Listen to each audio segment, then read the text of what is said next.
What's going on, guys? Alex here, welcome back to the channel and welcome back to the MX-5.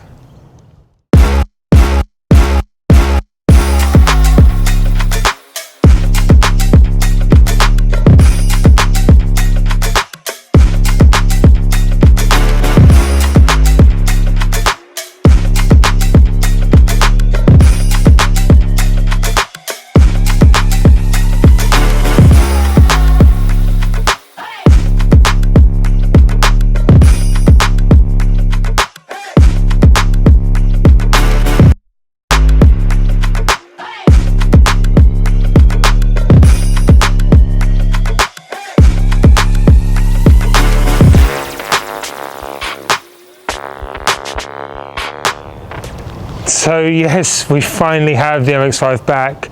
It has been fully painted, so we are not anywhere near done.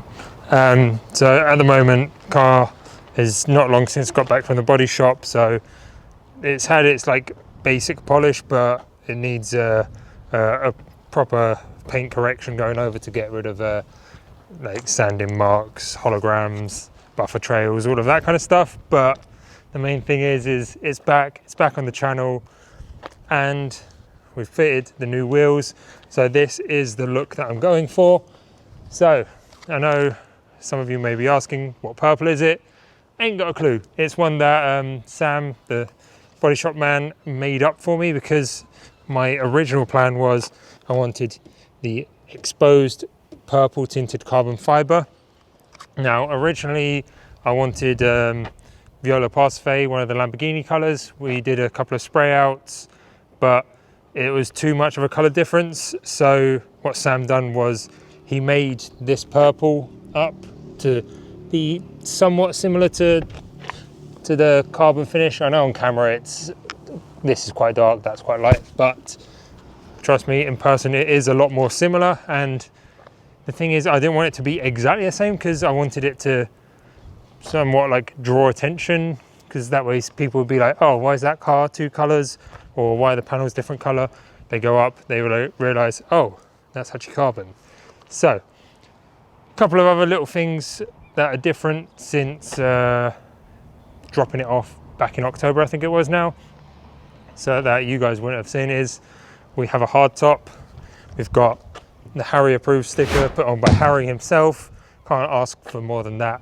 But yeah, so we got a hard top off of my friend Jimmy. He's a hoarder of MX-5s and hard tops, so managed to get one off of him. And yeah, I just think it looks amazing with the hard top, especially color coded. And of course, with the hard top, we've gone for the hard top spoiler. Now I do have the spoiler for the rear, the chassis mounted one, but that's, again, it's a project for a little bit further down the line. But again, I've got all the pieces, it's just a case of getting this finalized to start with. Now the other things is obviously the front, as you can see, is very aggressive. So we've got the full destroyer die, front, arms, knuckles, that whole setup is on. The rear, however, is not currently. So when I had the car painted, I had them take the engine out, and the engine bay has been all done in matte black as well. And I said, while the engine's out, because they had to drop the subframe, I was like, if I give you my new subframe and stuff, can you just fit that instead? As all the old stuff would have been out of the way. So it just made sense at the time. And yeah, so what we'll do is we'll get the car back inside. I can then show you what's new on the underside of the front. So front end is done, the underside is painted to about here. We still have to strip all the rear end ourselves, do the Gravitex, but obviously we need to grind everything back first, rust convert, etc, etc. And then we can put my new rear subframe, new rear arms, my whole new rear end. And some of you might be wondering what the pea shooter's about. So the exhaust that I've got is the M2 Motorsport one. The tip actually sort of finished there. So I've bodged this together. It's only a temporary fix. I say temporary, it's probably going to be a little bit longer than temporary, but it is so that I don't burn the rear bumper, as I mean, it doesn't shoot massive flames, but it does shoot little flames, which is also going to change because I don't know if you've seen my previous video, I've got a turbo kit for this. So there is so much stuff happening with this car, and yeah, I can't wait. It's going to be amazing. Now that the car's back, we can start tinkering away at it. But yeah, one of the slight issues we have is, so I bought the rotor grids. These are 15x9J ET0, and they are on the same rubber that was on the previous wheels. I thought that was going to be fine. I didn't realize that the wheels wouldn't clear my brakes, well, my calipers. So I'm having to run a 10mm spacer on this at the moment. So this has already brought the wheel further out, but the Destroy or Die arm set has obviously brought the front end out. And so that's why the front end is so aggressive, but I think it looks amazing. We've, with the help of bar, we've cambered it in, done some of the toe. It still needs a proper alignment, but this is just so it moves about. However, I have put these wheels on yesterday, I think it was. I can't turn the wheels. If I turn left, it catches here. If I turn right, it catches the side skirt there. And that's the same on both sides. So what I'm going to have to do is, it's currently on 205 50s. We're going to go down to a 195 45 as we've done some maths. Should shrink it in about 60mm each side, which should then give me enough clearance in there and back there. So it means I'm going to be running a little bit more stretch, but I mean, who cares? At this point, the car looks sick. So again, ride height isn't finalized. This is just for temporary measures. Same again with the rears. That's only just been slapped on this morning, the coilovers, and again, it's all just a little bit of a work in progress. So enough of me blabbing away. Let's get this inside, get this up in the air, and then I can show you the rest of the stuff that's been done. So before we go under the car, this is what I was saying about we've done in the engine bay. So obviously I know the engine itself is still a bit disgusting looking, but yeah, so we've gone matte black everywhere. It is a bit dusty, but that's because we had to do some chopping. But I thought it would be better than leaving it in the white crusty state that it was before. And obviously here where we've got the exhaust and the intake, this is all going to be replaced by a nice shiny new turbo, so I'm not too worried about that. The engine cover, again, I'm not too worried about, because if we go over here to one of my collection of parts, we'll find I have a teal powder coated engine cover. Now I've gone for teal because it somewhat matches the hub. The interior is a complete state, so we're not even going to go anywhere near that. But yeah, so that was my thinking. I thought matte black is just a nice sort of neutral color that goes with everything, and that way it just tidied that bit up, especially as we'll probably eventually be able to see some bits through here. Again, this is its whole thing. As we're going to put the black chicken mesh wire, whatever it's called. One more thing that I've just remembered is this. So I've put a new windscreen in. You might be wondering what these wires are. I've gone for a heated screen. So there's a company, I can't remember who it was. If I remember to put it on, I'll put it on the screen. But yeah, they sell Mark 1 and various other retro cars. They do heated screens for, so that's why there's wires here. I need to create a loom, which I'll then probably try and see if I can piggyback it into the heated rear screen and run them both off of the same switch, as I think that would be quite nice and easy for me. So the reason why I've run it inside, because I know they said that some people run them outside, because most stock cars that have it is ran outside, and then there's a switch or a plug on underneath the scuttle. However, I don't have that, so I thought, if I put it on the inside, I can just run it behind the dash, because this dash is going to come out. I've got a new dash upstairs that I'm going to get retrimmed, so then once that's done, that can come out, the new one can go in at the same time, and then I can just create the wiring loom for that same day, get it all done. So yeah, let's get the car up in the air, and then we can have a look at the underside stuff that has been done.